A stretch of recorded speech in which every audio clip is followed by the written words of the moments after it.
तर हे मी पार्सल मागवलं होतं Meeshoवरून. पण काय मागवलं होतं आणि कधी मागवलं होतं हेच माझ्या लक्षात नव्हतं. सकाळी बघितलं मला मेसेज आला, पण मी एवढं फारसं लक्ष दिलं नाही.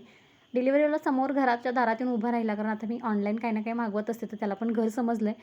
तेव्हा जाऊन मला समजलं माझं पार्सल आलं आहे. तेव्हा मी घेतलं, तर ते उघडून बघितलं, तर ते होतं ड्रायफ्रुट्स कटर. ग्रेशूला घेऊन नंतर मी हॉस्पिटलला गेली, कारण तिची तब्येत अचानक बिघडली. स्कूलमधून आल्यानंतर अचानक तिला ताप आला आणि समजलंच नाही आम्हाला काय झालं, कारण ती जातेवेळी तर एकदम व्यवस्थित होती आणि आल्यानंतर एकदम ती नरम पडली. त्यामुळे तिला पटकन आम्ही डॉक्टरकडे घेऊन गेलो, कारण तिची एक्झाम चालू होणार होती त्याच्यामुळे. संध्याकाळी घरी आल्यानंतर म्हटलं शेवया बनवून बघाव्यात.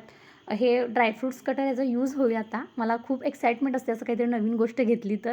म्हणून मी हे यूज करायला घेतलं आणि ह्याचा रिझल्ट खरंच खूप छान आहे.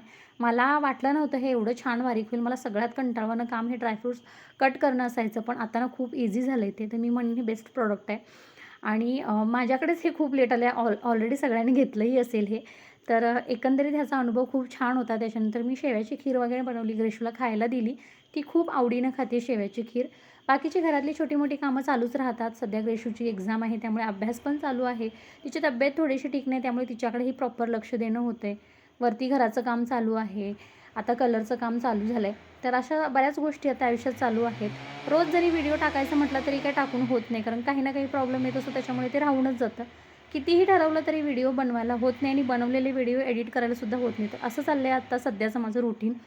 असो, तुम्हाला जर माझे व्हिडिओ आवडत असतील तर चॅनलला नक्की सबस्क्राईब करा, लाईक, शेअर, कमेंट करा आणि बेल आयकॉनवर प्रेस करायला अजिबात विसरू नका.